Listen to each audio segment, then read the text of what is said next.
usando o produto Cif para limpar o sofá. Olha a nitidez desta sujeira acumulada e a parte que já está limpa. Olha a total diferença entre uma parte e outra.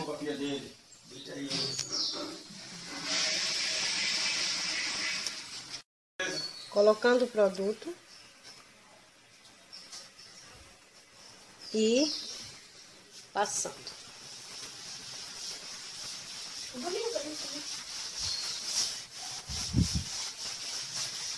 Ele tem um bom rendimento, ele rende bastante. Ai, Jesus, caiu a esponja. Ele rende bastante, não se preocupe, porque em termos de rendimento também é ótimo. Não precisa deixar muito tempo não, ele já vai passando e automaticamente ó, já está limpando. E agora ó, como ficou a esponja, toda a sujeira rapidinho vai embora.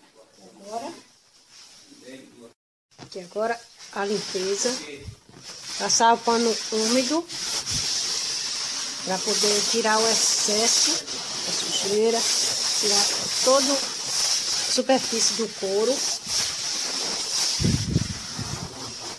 Ó.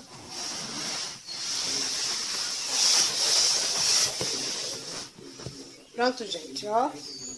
Estou mostrando a vocês a facilidade de limpar o sofá de couro com o produto que eu descobri que eu tenho e eu uso em todos os afazeres da casa, da louça ao sofá, e indico a vocês.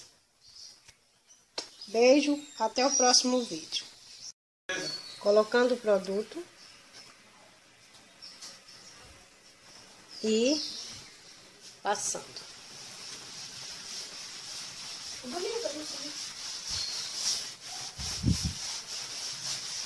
Ele tem um bom rendimento, ele rende bastante. Ai, Jesus, caiu a esponja.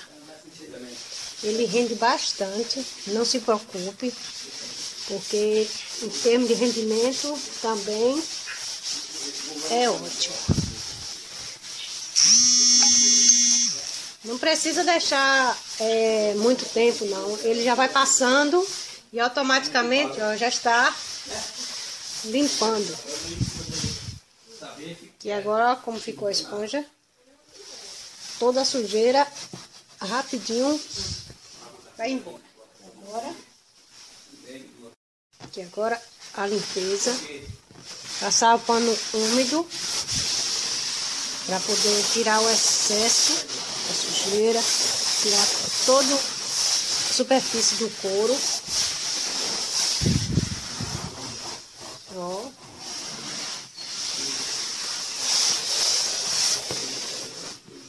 Pronto, gente, ó. Estou mostrando a vocês a facilidade de limpar o sofá de couro com o produto